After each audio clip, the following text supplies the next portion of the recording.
রাধা অষ্টমীর দিন সকাল সকাল স্নান সেরে আমি আর মা রাধাকৃষ্ণের প্রণাম নিয়ে শুরু করেছিলাম ভোগ রান্না করা। তো আমরা কি ভোগ রান্না করে নিবেদন করলাম সেটা একটু আপনাদের সাথে শেয়ার করে নিচ্ছি। প্রথমেই শুরু করেছিলাম আলু ভাজা, তারপর বটবটি ভেজে নিচ্ছিলাম, এরপর ছিল কলা ভাজা, আর ঠিক তারপরেই কাঁকরোল ভেজে নিচ্ছিলাম, আর সবশেষে ভেজে নিচ্ছিলাম কুমড়ো। এরপর লুচি ভাজতে চলে গেলাম। আমি ভেজে নিচ্ছিলাম লুচি আর মা লুচিগুলোকে বেলে দিচ্ছিল। তারপর মা বানিয়ে ফেলেছিল সুজি, আর একপাশে মা পায়েস বসিয়ে দিয়েছিল, তো সেই পায়েসটাই আমি একটু নাড়ানাড়ি করছিলাম। এরপর যে ভিডিও ক্লিপটি নিতে ভুলে গেছিলাম সেটা হলো অন্ন রান্নার, তো অন্ন নামানোর পরের ভিডিওটাই দেখাচ্ছি। তারপর বানিয়ে নিয়েছিলাম ডাল,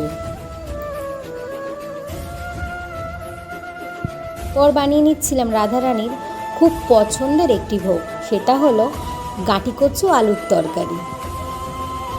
তারপর চলে এলাম পনির রান্না করতে, এটাও যদিও মাই করেছিল। এখানে আলু ভাজা হচ্ছে আর এদিকে পনিরটা আমিই ভাজছিলাম। তারপর মশলাগুলোকে কষিয়ে সবজি দিয়ে পনিরটা বানিয়ে নিয়েছিল আমার মা। তারপর শুরু হলো রাধারানীকে ভোগ নিবেদনের পালা।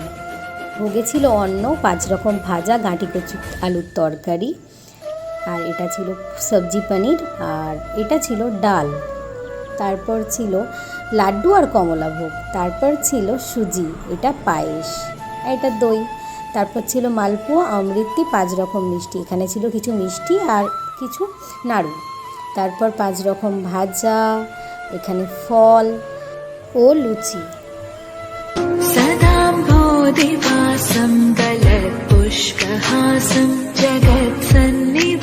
ভিডিওটি যদি আপনাদের ভালো লেগে থাকে তাহলে কমেন্টে বলুন রাধে রাধে।